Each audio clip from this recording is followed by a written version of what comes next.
Welcome to my channel my dear friends. Good evening to everyone. আশা করি সবাই খুব ভালো আছো। আমরা রিজনিং একবার ক্লিয়ারলি আলোচনা করার পর আমরা রিভিশন করছিলাম।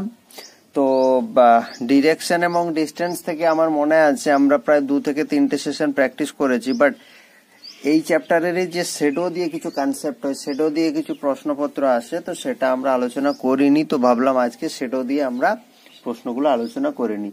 এগুলো আলোচনা করা আছে, জাস্ট কেউ যদি ভালো করে বুঝতে চাও প্লেলিস্টে গিয়ে ভিজিট করতে পারো, আলাদা প্লেলিস্ট তৈরি করা আছে। অ্যান্ড অনেকদিন যেহেতু প্র্যাকটিস করা হয়নি, তাই আমি ভাবলাম আজকে আমরা শেডো কনসেপ্টের উপর প্র্যাকটিস করব। ঠিক আছে, তো দেখো প্রথম যে প্রশ্নটা সরাসরি চলে যাচ্ছে প্রথম প্রশ্নে। One morning after sunrise, Monojit and Sangita were talking to each other face to face at the park. If Monojit's shadow was exactly to the right of Sangita, which direction Monojit was facing? দেখো আমি বলেছিলাম বা আমরা যখন আলোচনা করছিলাম তখন আমরা জানি যে সূর্য মানে দুটো পদ্ধতিতে প্রশ্ন আসে, পদ্ধতি না ঠিক মানে দুটো ক্যাটাগরিতে প্রশ্ন আসে বলতে পারো। একটা হচ্ছে অ্যাট দ্য মর্নিং, একটা হচ্ছে ইভিনিং এ। ঠিক আছে, তাহলে যখন সূর্য যখন তোমার মর্নিং সকালবেলা সূর্য পূর্ব দিকে থাকে, তাহলে সকালবেলা যদি সূর্য পূর্ব দিকে থাকে তাহলে ছায়াটা তোমার কোন দিকে পড়বে? ছায়াটা তোমার কিন্তু পড়বে, অর্থাৎ এইটা যদি ইস্ট হয়, এটা যদি সূর্য পূর্ব দিকে থাকে তাহলে কিন্তু ছায়াটা তোমার, তুমি ধরো দুজন এভাবে কথা বলছে, তাহলে সূর্য এদিক থেকে রোদটা পড়ছে, তো তার মানে ছায়াটা পড়বে এদিকে, ছায়াটা পড়বে এদিকে। আমি এটা বেসিক কনসেপ্ট বলে দিচ্ছি, আমি কিন্তু ম্যাথে মানে প্রশ্নটাতে ঢুকিনি এখনো। ঠিক আছে, আবার সন্ধ্যাবেলা ওয়েস্ট এদিকে হয়, তাহলে সূর্য যখন এদিকে থাকবে এবং যদি দুজনের মুখের দিকে কথা বলে, তাহলে ছায়াটা দেখো এদিক থেকে তো রোদটা যাচ্ছে, মানে এর ছায়াটা পড়বে এদিকে।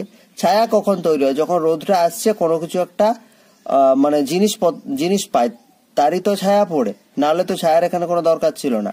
তাহলে এটাই মনে রাখবে যে সূর্য যখন ইস্টের দিকে থাকে তখন ছায়া কিন্তু এদিকে পড়বে, লোক যে দুটো দাঁড়িয়ে আছে এদিকে পড়বে, এবং সূর্য যখন ওয়েস্টের দিকে থাকছে, তার মানে আমি কি বোঝাতে চাইছি বলো না, সূর্য যখন ইস্টে পড়ছে ছায়া কিন্তু ইস্টের দিকে পড়বে না, সূর্য যখন ওয়েস্ট থাকছে ছায়া কিন্তু ওয়েস্টের দিকে পড়বে না। আমি এটাই বোঝাতে চাইছিলাম এতক্ষণ। দেখো এরপরে প্রশ্নে আসি। ওয়ান মর্নিং আফটার সানরাইজ বলেছে মানে সূর্য ইস্টে আছে, তাহলে এই তুমি ইস্টে সূর্য তৈরি করে নিলে, মানে যে দুজন কথা বলবে তারা এই দিকে থাকবে। তাহলে one morning after sunrise Manojit and Sangeeta were talking to each other face to face at the park. তাহলে ফেস টু ফেস বলে দিয়েছে, মানে তুমি এভাবে ছবিটা ড্র করলে। ঠিক আছে, এটা হচ্ছে ফেস টু ফেস। কোনটা মনোজিৎ কোনটা সঙ্গীতা আমরা কিন্তু জানি না, এবং সেটা জানলেই তো আমাদের কোয়েশ্চেনটা সলভ করা হয়ে গেল। ঠিক আছে, এরপর বলেছে if Manojit shadow was exactly to the right of Sangeeta. এরপর দেখো ইস্ট, ঠিক আছে ইস্ট মানে মর্নিং, তার মানে ছায়াটা এদিকে পড়বে। এরপর দেখো বলেছে if Manojit shadow was exactly to the right of Sangeeta, মানে দেখো ছায়াটা এদিকে পড়বে আর এর ছায়াটা এদিকে পড়বে। এবার দেখো কার রাইট হচ্ছে, এই দিকটা দেখো এটার মুখটা উপর দিকে আছে, তাহলে এটা দেখো রাইট হচ্ছে না, এটা লেফট হচ্ছে। তার মানে এখানে যে প্রশ্নটা বলা আছে Manojit shadow was exactly to the right of Sangeeta, তাহলে এটা যদি সঙ্গীতা হয় তাহলে দেখো এর ছায়াটা যে সঙ্গীতার রাইটে পড়ছে, তাহলে এটা যদি সঙ্গীতা হয় তাহলে এটা মনোজিৎ হবে। তাহলে এরপর কোয়েশ্চেনে কি জানতে চাইছে, which direction Manojit was facing. তাহলে মনোজিৎ কোন দিকে ফেস করে আছে, মনোজিৎ কোন দিকে মুখ করে আছে, মনোজিৎ মুখ করে আছে, এটা তো নর্থ এটা সাউথ, তাহলে মনোজিৎ নর্থের দিকে মুখ করে আছে। অপশন এ হয়ে যাচ্ছে কারেক্ট আনসার। বুঝাতে পারলাম? দেখো এটা যে এসএসসি স্টেনো 2014। নেক্সট দেখো SSC CPO. A person works towards his house at 8 AM। দেখো এখানে মর্নিং না বলে তোমাকে টাইম দিয়ে দিচ্ছে, মানে তোমাকে বুঝে নিতে হবে। তাহলে সূর্য ইস্টের দিকে থাকবে। Observe his shadow to his right. ঠিক আছে, তাহলে একজন মানুষ এখানে আছে, একজন মানুষ, এরপর ও কি করছে, ওর রাইটের দিকে ওর ছায়াটা দেখতে পাচ্ছে। A person works toward his house, ওর বাড়ির দিকে যাচ্ছে এবং ওর রাইটের দিকে ওর ছায়াটা দেখতে পাচ্ছে। তাহলে একটা মানুষ ধরো এখানে আছে, ঠিক আছে, একটা মানুষ ধরো, আমি তো আঁকা জোকাতে খুব ভালো। ঠিক আছে, এই ধরো চোখ, এই ধরো মুখ, এই ধরো নাক, এরকম করে ধরে নাও একটা মানুষ আছে, এই হচ্ছে দুটো হাত। তাহলে এরকম মানুষ আছে একটা, এই মানুষটার ছায়াটা কোথায় পড়ছে, রাইটে পড়ছে। তাহলে এরপর আমরা বুঝলাম যে রাইট মানে দেখো এই লোকটার মুখটা তোমরা ভালো করে দেখো, এই লোকটার মুখটা যদি নর্থের দিকে হয় তাহলে এর রাইট হচ্ছে এদিকে, এর রাইট হচ্ছে এদিকে, কিন্তু যেহেতু সান ইস্টে আছে এদিকে ছায়াটা পড়া অসম্ভব। তাহলে এই লোকটার মুখ যদি সাউথের দিকে হয় তাহলে দেখো ওর এর রাইট কোনটা, এর রাইট হবে তখন এই দিকটা, এর রাইট হবে তখন এই দিকটা, এবং আমরা দেখছি শ্যাডোটা এদিকেই পড়ছে। তাহলে এখান থেকে আমরা কনফার্ম বলতে পারবো in which direction he was walking, he was walking towards south direction. বোঝাতে পারলাম? চলো পরের আরো দুটো প্রশ্ন আছে। আজকে প্রশ্নগুলো খুব সোজা সোজা, কনসেপ্ট ক্লিয়ার থাকলে এগুলো জাস্ট একদম ইজিলি উড়িয়ে দেওয়া যায়। অ্যাট সানরাইজ, দেখো সানরাইজ বলেছে, আবার সানরাইজ বলেছে মানে সূর্য ইস্টে থাকছে, এটুকু আমি কনক্লুড করে নিলাম।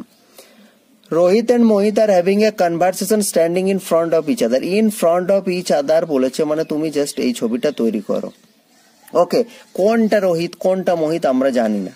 এরপর দেখো ইস্টে আছে মানে ছায়াটা হয় এদিকে পড়বে নয়তো এদিকে পড়বে, ছায়াটা কোনো মতে এদিকে পড়বে না কারণ সূর্য আছে। আচ্ছা, the shadow of Mohit is form towards the right hand of Rohit. এরপর দেখো এইটা যদি রোহিত হয় তাহলে রোহিতের রাইট তো এদিকে, কিন্তু এদিকে ছায়া পড়া সম্ভব নয়, তার মানে নিশ্চয় এটা রোহিত। ঠিক আছে, এটা রোহিত, এটা যদি রোহিত হয় রোহিতের মুখ এদিক মানে এটা হচ্ছে রোহিতের রাইট, তাহলে towards the right hand of Rohit, তাহলে এটা যদি রোহিত হয় তাহলে এটা হবে মোহিত। এরপর প্রশ্নে কি জানতে যে in which direction Mohit facing, তাহলে মোহিত কোন দিকে মুখ করে আছে, মোহিতের মুখ আছে এদিকে মানে নর্থ, মানে অপশন এ হয়ে যাচ্ছে সঠিক উত্তর। ওকে, চলো আজকের শেষ প্রশ্ন। One evening Ram and Mohan were talking to each other, দেখো এখানে ইভিনিং বলেছে, ইভিনিং বলেছে মানে সূর্য থাকবে ওয়েস্টে, ইভিনিং বলেছে মানে সূর্য থাকবে ওয়েস্টে, ই না লিখে ডাব্লু লিখি, ই হলে ইস্ট মতো লাগবে, সূর্য থাকবে ওয়েস্টে, ইভিনিং বলেছে। আচ্ছা, talking to each other Ram আর মোহন, আমি জানি না কোনটা রাম কোনটা মোহন, বাট তারা টকিং টু ইচ আদার এরম করে আছে। Face to face, if the shadow of Mohan was exactly to the right of Mohan, দেখো ছায়া এদিকে পড়বে না, এদিকেও ছায়া পড়বে না, এদিকেও ছায়া পড়বে না, ছায়া পড়বে এদিকে নয় এদিকে, মানে এর এদিকে ছায়া পড়বে এর এদিকে ছায়া পড়বে।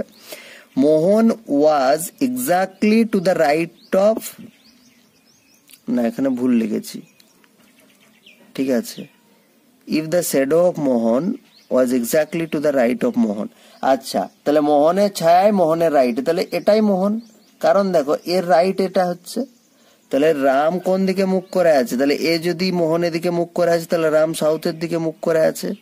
ঠিক আছে, এ নর্থের দিকে মুখ করলে রাম সাউথের দিকে মুখ করে আছে, সো সঠিক উত্তর হয়ে যাচ্ছে অপশন এ। ঠিক আছে, ঠিক আছে, আশা করি বোঝাতে পারলাম। এভাবেই আমাদেরকে যা শুধু ইভিনিং বলছে কয়েকটা ব্যাপার মনে রাখতে হবে, আমাদের কি ইভিনিং বলছে না মর্নিং বলছে এইটা খেয়াল রাখতে হবে। মর্নিং বললে এদিকে ইস্ট লিখে এদিকে আমার কাজ হবে, আর যদি ইভিনিং বলে তাহলে ওয়েস্ট লিখে আর এদিকে কাজ হবে। এরপর দেখো ফেস টু ফেস বলেছে, যদি ফেস টু ফেস না বলে, যদি বলে মানে একজন ধরো এদিকে মুখ করে দাঁড়িয়ে আছে একজন ধরো এদিকে মুখ করে, তখন সেটা আমরা এইভাবে অ্যারোগুলো দেবো। ঠিক আছে, দুজন দুদিকে মুখ করে তাকিয়ে আছে। ওকে, বোঝাতে পারলাম? ঠিক আছে, আজকে এ পর্যন্ত, দেখা হচ্ছে আবার পরের ভিডিওতে। Thank you.